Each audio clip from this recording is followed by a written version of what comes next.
की बात है, गोलोक धाम में भगवान श्री कृष्ण राधा जी से कह रहे थे, हे राधा मैं धरती पर अवतार लेने वाला हूं, तो तुम भी मेरे साथ चलो और दुष्टों का संहार।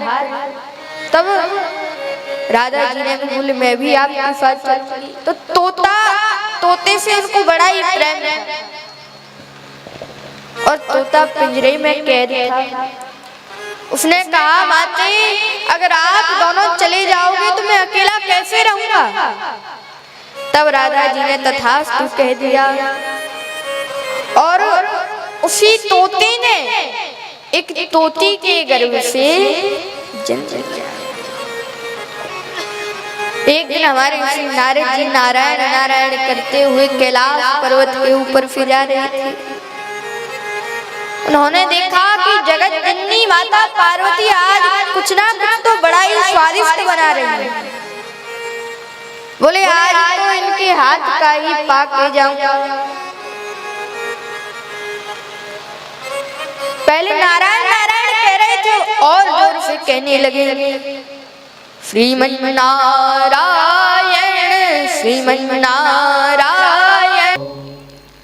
और महाराज इतना सुना तो माता पार्वती महाराज बोले नारद कहाँ जा रहे हो। नारद जी ने प्रणाम किया, बोले प्रणाम माता। नारद कहाँ पर जा रहे हो। कहा माते आपको तो पता है मैं 2 घड़ी से ज्यादा कहीं पर रुकता नहीं हूँ। अब 2 घड़ी कितना समय होता है बताओ भैया। 2 घड़ी में कितना समय होता है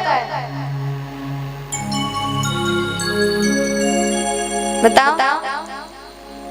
तुम्हें 2 घड़ी भी ना पता हो। एक भैया तो साक्षात कह रही है ना हमें तो ना पता। बोले महाराज 1 घड़ी में होती है 24 मिनट और 2 घड़ी में होती है कितनी 48 मिनट। कितनी होती है 2 घड़ी में 48 मिनट। काम 2 घड़ी से ज्यादा तो कहीं रुकता ही नहीं, इसलिए भ्रमण कर रहा था। बोले नारद आज तुम्हारा भोजन हमारे घर पे ही है। बोले ठीक। बड़े प्रसन्न हुए महाराज, बढ़िया बढ़िया भोजन बनाया। और भोजन में क्या बनाया, हमारी स्वादिष्ट टमाटर की चटनी, गाजर का हलवा बनाया, खीर बनाई, कढ़ी बनाई, आदि आदि बढ़िया व्यंजन बनाए। अब तो नारद जी के मन में लड्डू फूटने लगे। बोले आज तो चक पाने को मिलेगा। बैठे हैं लेकिन उन्होंने क्या देखा, माता पार्वती आज भोले बाबा की बड़ी बड़ाई कर रही है। और महाराज भोजन परोसते समय कह रहे अरे मेरे पति तो ऐसे हैं, मेरे पति वैसे, इतने श्रेष्ठ हैं, मुझे सारी बातें बताते हैं। नारद जी ने सोचा आज तो कुछ ज्यादा ही बड़ाई कर रही है, तो आज मैं भी महाभारत भजवानो ही पड़ेगा, युद्ध करवानो ही पड़ेगा। कहा अच्छा माते आपको भोले बाबा सब कुछ बोले हाँ, तो मैं आपसे ज्यादा नहीं केवल एक प्रश्न पूछूंगा। पूछो, अगर आपने उसका उत्तर दे दिया तो मैं समझ जाऊंगा कि भोले बाबा आपको सब कुछ बताते हैं। बोले ठीक है। अब तो नारद जी पूछने लगे, बोले ये बताओ कि भोले बाबा के गले में जो मुंडों की माला है वो किसकी है। अब तो महाराज सोच में पड़ गए, फिर खुजाने लगी अब क्या किया जाए, ये तो पता ही नहीं है। कहा ये तो उन्होंने आज तक मुझे बताया ही नहीं। बोले जो पूछने पर बताया जाए उसे प्रेम थोड़े ही कहते हैं। प्रेम तो उसे कहते हैं जो बिना पूछे बताया जाए। अब तो माता पार्वती बड़ी क्रोधित हुई। उसी समय भोले बाबा की नींद खुली है। नारद जी ने सोचा अब तो यहाँ से पतली गली से निकलने में ही फायदा है, नहीं तो यहाँ कुछ देर में महाभारत होने वाला है और दो लोग लड़ेंगे तो महाराज तीसरे को भी लपेट लेते हैं, तीसरा तो बचाएगा उनको, लेकिन वो दोनों आपसी की लड़ाई में उसको भी लपेट लेंगे। इसलिए यहाँ से अब तो निकलने में ही फायदा है। नारद तो बोले मुझे 2 घड़ी हो गई और 2 घड़ी से ज्यादा मैं कहीं रुकता नहीं, तो प्रणाम किया और वहां से निकल गए। अब भोले बाबा ने माता पार्वती से कहा देवी थोड़ा जल लेके आओ। बोले तुमने इसलिए विवाह किया था, जाओ खुद उठो और स्वयं जल लाओ। बोले आज कारण क्या है, बड़ी क्रोधित हो रही है। बोले लगता है नारद आया, उसी ने कुछ ना कुछ कहा होगा। भोले बाबा महाराज, भोले बाबा माता पार्वती को मनाने, तो माता पार्वती ने कहा ये बताओ आपके गले में जो मुंडों की माला है वो किसकी है? बोले देवी ये आपकी ही है। बोले मेरी कैसे हो सकती है? कहा जब जब धरती पर प्रलय आता है तब आपकी मृत्यु हो जाती। बोले मेरी तो मृत्यु हो जाती है लेकिन आपकी मृत्यु क्यों नहीं होती?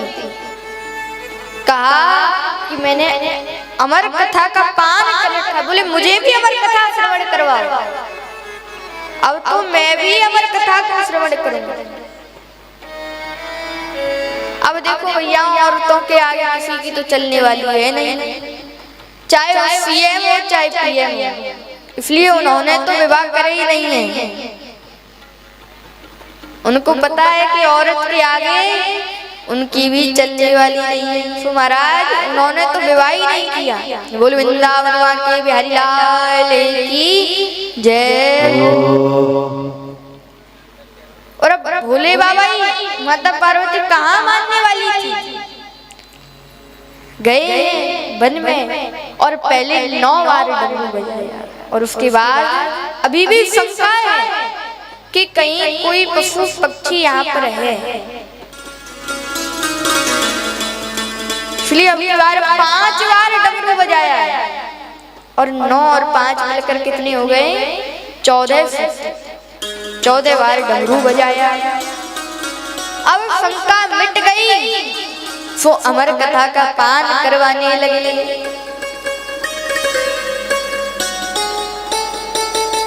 बैठे अमर कथा सुनाने और कहा देवी मैं सुनाऊंगा तो, लेकिन मेरी एक शर्त है। बोले क्या शर्त?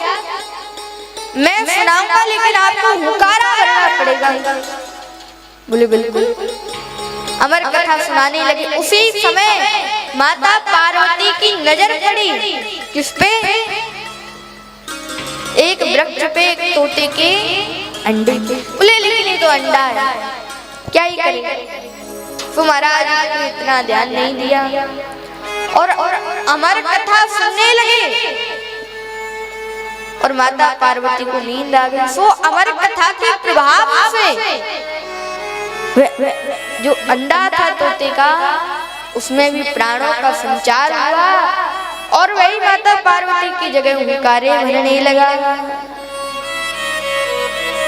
और जैसे ही कथा ब्राह्मण बोले वृंदावन माँ के बिहारी लाल की जय हो, गोटा धरानी सरकार की जय हो, बोल राजा रामचंद्र भगवान की जय हो। जैसे जयकारे लगे तो माता पार्वती की नींद खुल गई।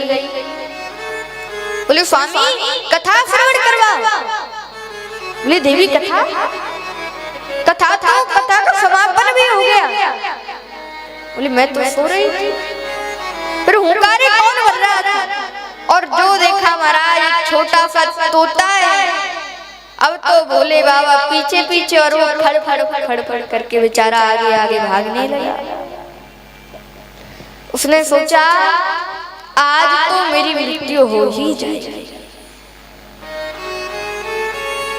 भाग रहा है बेचारा। सुबह सुबह वेद व्यास जी की पत्नी उबासी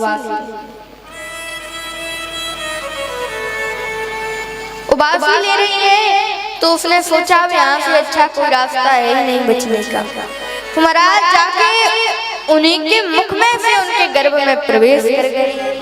इधर भोले बाबा चिल्ला रहे हैं, चोर चोर, कोई पकड़ो चोर को, कोई पकड़ो चोर को। अब वेद व्यास जी ने सुना, बोले हे भोले बाबा, आप ये बताओ कि आप चोर चोर तो चिल्ला रहे हो, लेकिन आपके पास ऐसा है क्या जो चोर चोरी करेगा? बोले बस बागंबर है, पर्वतों में रहते हो, न रहने के लिए घर है अच्छा। और बात रही कानों की, कानों में बिच्छू पहन रखे हैं, गले में सर्प की माला पहन रखी है, हाथ में त्रिशूल ले रखा है। देखो हमारे जो भोले बाबा है ना, वो है भी बड़े ही भोले। कैसे? क्योंकि महाराज सर्पों ने आकर भोले बाबा से कहा कि हमें तो कोई भी आकर कुचल देता है तो हमारी मृत्यु हो जाती है, कोई हमें अपनाता ही नहीं है। भोले बाबा ने चिंता मत करो, जिसे कोई भी नहीं अपनाता उसे मैं अपना लेता हूँ। तो महाराज सर्पों को गले की माला बना लिया। बिच्छू आ गए, कहा कि हमें तो लोग मार देते हैं, कई काम करो तो हमारे कानों का कुंडल बन जाए। बोले इससे भी काम नहीं चला तो महाराज भूत प्रेत भी आ गए। बोले हमें तो कोई अपने घर में वास भी नहीं करने देता। जैसे हम किसी के घर में प्रवेश करते तो तांत्रिकों को बुलाकर हमको बोतल में कैद करवा कर समुद्र में फेंकवा देते हैं। बोले तुम चिंता मत करो, तुम भी मेरे पास आ जाओ। और जब भोले बाबा का विवाह हो रहा था तब देवताओं ने कहा, हे भोले बाबा, इन भूतों को मत लेके जाना है। बोले तुम चाहे आगे चलो चाहे पीछे चलो, या तुम चलो ही मत, लेकिन इनको मैंने अपना लिया है और जिनको मैं अपना लेता हूँ उनको कभी मैं भूलता नहीं, उनका कभी भी मैं साथ छोड़ता नहीं। बोल भूत भावन शंकर भगवान की जय हो। महाराज बड़े ही भोले हैं। तो यहाँ पर वेद व्यास जी से कहा भोले बाबा ने कि उन्होंने मेरी अमर कथा का पान किया है। बोले आपको पता है उसने आपकी अमर कथा का पान किया है, और जब उसने अमर कथा का पान ही कर लिया तो फिर उसकी मृत्यु ही नहीं होगी, फिर तुम उसके पीछे ही क्यों भाग रहे? और अब भोले बाबा वहां से चले गए और इस प्रकार से हमारे श्री सुखदेव जी का जन्म हुआ।